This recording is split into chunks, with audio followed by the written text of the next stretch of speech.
चल अब आगे बढ़ते हैं और बात अब यहाँ पर सोने चांदी की कर लेते हैं, जहां पर एक सपोर्ट हमने दोनों ही कमोडिटीज में आता हुआ देखा है। दिनेश सोमानी जी, जो कल यूएस का डेटा आया है, रिटेल सेल्स का हल्का सा सॉफ्ट आया है और बाजार को लगता है कि अगर यूएस के डेटा वीक आए तो एक रेट कट वाला जो कॉन्वर्सेशन है वो वापस यहाँ पर शुरू हो जाता है।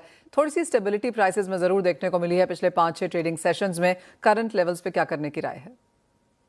जी बिल्कुल, जैसे आपने कहा कि रिटेल सेल काफी ज्यादा सॉफ्ट आया है, जिससे ये आशंका जताई जा रही है कि 2026 में 2 के बदले शायद 3 रेट कट होने की संभावना है और उसी ने प्राइसेस को एक प्रीमियम ऐड किया है। साथ ही साथ में अगर हमारा ईटीएफ का डेटा इंडियन मार्केट का अगर हम देखते हैं तो जो दिसंबर 2025 में गोल्ड और सिल्वर ईटीएफ में निवेश था वो करीब करीब 13 से 15 हजार करोड़ का था, जो जनवरी 2026 में 33 हजार करोड़, मतलब ऑलमोस्ट मोर देन डबल हुआ है।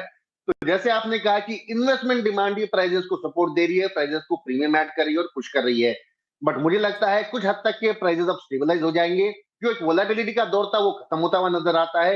आई थिंक 2,61,500 के आसपास सिल्वर यहाँ पर प्रेशर दोबारा बनेगा 2,65,000 की स्टॉप लॉस से। शॉर्ट सेल करना चाहिए 2,51,000 52,000 के लेवल हमें दोबारा देख सकते हैं। वहीं अगर गोल्ड की मैं बात करूं तो मुझे लगता है कि 5080 5090 ये सप्लाई जोन है इंडियन मार्केट में।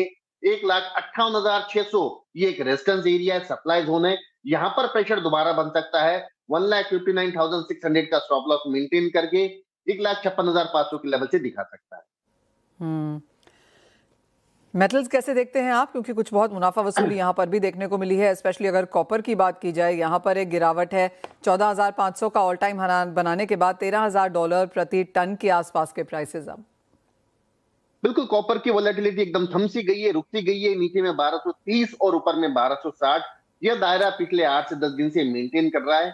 हालांकि जिंक में एक पॉजिटिव मोमेंटम हमें बिल्कुल देखने मिला है और मुझे लगता है अन्य बेस मेटल्स के मुकाबले जिंक एक आउट परफॉर्मेंस जरूर दिखा सकता है।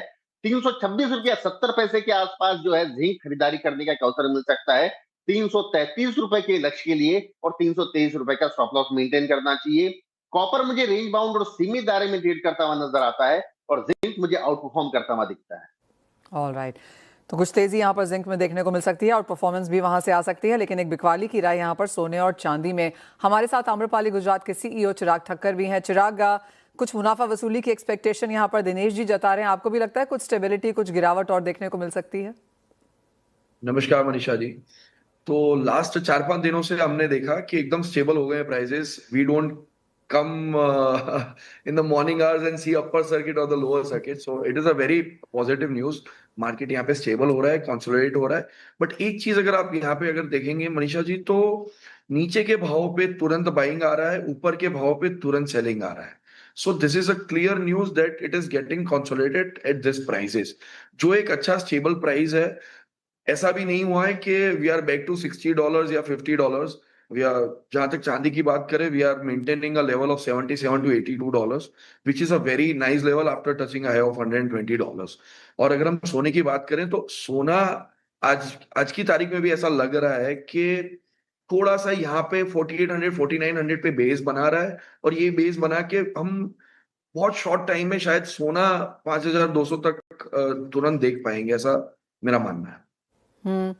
वाइल कल हम सब यहाँ पर सेलिब्रेट कर रहे थे चिराग की किस तरह से इक्विटी को पीछे छोड़कर गोल्ड सिल्वर ईटीएफ्स में हमने एक out performance in sense of buying आते हुए देखी है। जनवरी के हिसाब में रिकॉर्ड नंबर्स देखने को मिले हैं। लेकिन काफ़ी सारे ऐसे क्वेश्चंस भी थे जो हम अपनी ट्विटर फीड पे पढ़ रहे थे कि चांदी अगर 9,000 करोड़ यहाँ पर लिया गया है, क्या इनफ चांदी है इंडियन मार्केट्स में उसे बैक करने के लिए? कितना फिजिकल में यहाँ पर खरीदारी हुई है, क्योंकि इन्वेस्टमेंट डिमांड यहाँ पर चांदी की काफी स्ट्रांग है। कैसे देखते हैं आप सारे के ये सारे नंबर्स स्टैक होता हुआ?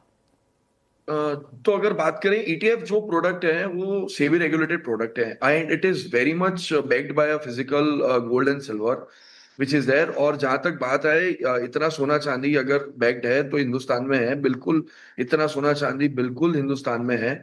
और लास्ट 10-15 दिन से एक सप्लाई चेन बिल्कुल क्रंच था। अगर आप देखें, चाइना काफी प्रीमियम पे फिजिकल सिल्वर और गोल्ड दोनों बाई कर रहा था, जो एक हफ्ते से हमने वो थोड़ा सा नीचे आते हुए भी देखा है। अभी चाइना हॉलीडे पे है तो इतना कोई बड़ा कोई एक्टिव मार्केट है नहीं जो प्रीमियम मार्केट्स में या फिजिकल सप्लाई चेन में कोई ज्यादा वहां पे क्रक्स आए या नमी आए, ऐसा बिल्कुल दिखता नहीं है। सप्लाई चेन थोड़ा सा आज की तारीख में भी प्रीमियम्स में चल रहा है। अगर आज फिजिकल मार्केट में अगर ग्लोबल मार्केट से अगर इंपोर्ट करना है तो इंपोर्टर को तकरीबन $1.5 से $1.25 का प्रीमियम आज भी देना पड़ रहा है। और एट द अगर सामने अगर हम देखते हैं तो हमारे लोकल प्राइसेस भी वही प्रीमियम लेवल्स पे चल रहे हैं। तो I think we are getting in a normal situation जहां पे अब ये न्यू नॉर्मल होगा, जहां पे प्रीमियम्स ज्यादातर नीचे फिजिकल मार्केट्स के आएंगे नहीं, और ज्यादातर वो यही लेवल मेंटेन्स करके चलेंगे। चिराग, सिल्वर इंस्टीट्यूट की जो रिपोर्ट आई है उसके हिसाब से ज्वेलरी, आर्टिकल्स, इंडस्ट्रियल डिमांड में एक गिरावट देखने को मिल सकती है जिस तरह के चांदी के प्राइसेस रहे हैं, लेकिन उनको लगता है कि इन्वेस्टमेंट डिमांड में 20% का इजाफा इस साल में भी बरकरार रहेगा। मैं पहले से ही बताते हुए आ रहा हूं कि फिजिकल मार्केट और इन्वेस्टमेंट मार्केट दोनों बहुत अच्छे से साथ हैंड टू हैंड चल रहे हैं मनीषा जी। और अगर आप देखें तो ये जो इन्वेस्टर्स हैं ये प्रॉफिट टेकिंग के लिए नहीं है, ये लॉन्ग टर्म इन्वेस्टर्स हैं। This are long term only investors who have jumped in. और ऐसा नहीं दिखता कि यहाँ से अगर मान लो चांदी अगर अगर हम वापस 3 लाख का भी स्तर देखते हैं तो ये इन्वेस्टर्स ऐसे हैं जो यहाँ पे वहां पे भी अगर ये मुनाफा वसूली करने के लिए नहीं टारगेट कर रहे हैं। तो ये जो है ये क्लियरली बताता है कि long term investors are looking at 500,000 5 lakh तक चांदी देख रहे हैं, और सोने का भाव 1,75,000 1,90,000 या 2 लाख तक देख रहे हैं। ये लॉन्ग टर्म इन्वेस्टर्स हैं, तो ये वापस कहीं नहीं जाएंगे। और ये डिमांड जब भी डीप्स आएंगे तो ये प्राइस पे डिमांड बढ़ती जाएगी इसकी। राइट चिराग, एक final word then, last year 2025 में किस तरह का सिल्वर इंपोर्ट हमने इंडिया में अप्रोक्सीमेट आता हुआ देखा है? लास्ट ईयर अगर दिसंबर एंड तक अगर हम देखें we were at our yearly average of 5,500 to 6,000 tons. And ये प्राइजेस इतने बढ़ने के बावजूद भी ये साल मनीषा जी मेरा पर्सनल एक्सपेक्टेशन ऐसा है कि will be at least doing 4,000 tons of silver, new silver coming into the market. All right, तो नए बायर्स हैं और जो बायर्स हैं वो लॉन्ग टर्म इन्वेस्टर्स हैं। लोग चांदी खरीद के बैठे हैं, मार्केट में नहीं आ रही है, मुनाफा वसूली नहीं है, लेकिन जो ज्वेलरी के फॉर्म में, आर्टिकल्स में फॉर्म में चांदी खरीदारी है वो ऑफ कोर्स हमने यहाँ पर गिरते हुए देखी है। चिराग, इज ऑलवेज बहुत शुक्रिया साथ जुड़ने के लिए और पूरा मार्केट एनालिसिस हमारे साथ शेयर भी करने के लिए।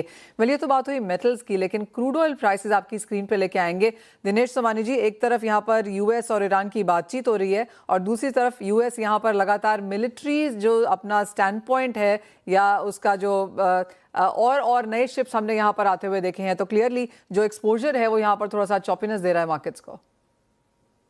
जी बिल्कुल, जियोपॉलिटिकल सिचुएशन या टेंशन से कहो जो क्रूड के प्राइसेस को निरंतर प्रीमियम ऐड कर रहा है और प्राइसेस को नए स्केल क्रिएट करने की कोशिश कर रहा है। लेकिन टेक्निकली मैं चार्ट पर देखूं तो ये मुझे काफी ज्यादा स्ट्रांग और साउंड नजर आता है। 5200-5300 के लेवल से 6000 के लेवल भी इसने छुए, करेक्टिव फेज लिया है। जहां पर 5660 के लेवल्स डाउनसाइड हमें देखिए और फिर दोबारा एक रिकवरी का फेज आ रहा है। आई थिंक 5800-5805 के दरमियान अगर क्रूड एमसीएक्स मिलता है तो वह खरीदारी का एक अवसर बन सकता है। 5940 मुझे लगता है प्रोबेबली इस वीकेंड तक हमें देखने मिल सकता है और 5740 का इसमें स्टॉप लॉस मेंटेन करे तो ओवरऑल जो अप ट्रेंड है ऑन चार्ट्स टेक्निकली ये मुझे साउंड लगता है। साथ ही यहाँ पर अगर एग्रीकल्चर की बात करें तो ऑफ कोर्स जो मेजर हेडलाइंस हैं वो यूएस इंडिया ट्रेड एग्रीमेंट को लेकर हैं, लेकिन इंडियन मार्केट्स में हमने देखा है एक स्ट्रॉन्ग सपोर्ट लगातार बना हुआ है यहाँ पर ज्यादातर कमोडिटीज में। जी बिल्कुल, सारे फैक्टर्स को अगर देखते हो तो एग्री मार्केट काफी ज्यादा स्टेबल है और पॉजिटिव बायस के हिसाब से ट्रेड कर रहा है। आई थिंक ओवरऑल जीरा भी मुझे लगता है कि इतनी फसल, इतनी आवक, कम एक्सपोर्ट, डोमेस्टिक ग्राहक की ठंडी के बावजूद 23,200 का लेवल ये मेंटेन करके चल रहा है। आई थिंक यहाँ से 400 से 500 रुपया और घट सकता है। 22,800 22,600 इस दायरे में मुझे लगता है पोजिशनल बाय बन सकता है जीरे में मार्च कॉन्ट्रैक्ट। ऊपर में मुझे लगता है ये 26,000 के लेवल्स दिखा सकता है और 21,800 का इसमें स्टॉप लॉस मेंटेन कर सकते हैं। सबसे स्ट्रॉन्ग कोई काउंटर है तो मुझे धनिया नजर आता है। मुझे लगता है 11,100 11,150 के दरमियान अप्रैल कॉन्ट्रैक्ट धनिया बाय करना चाहिए 11,650 के लक्ष्य के लिए और 10,800 का इसमें स्टॉप लॉस मेंटेन कर सकते हैं।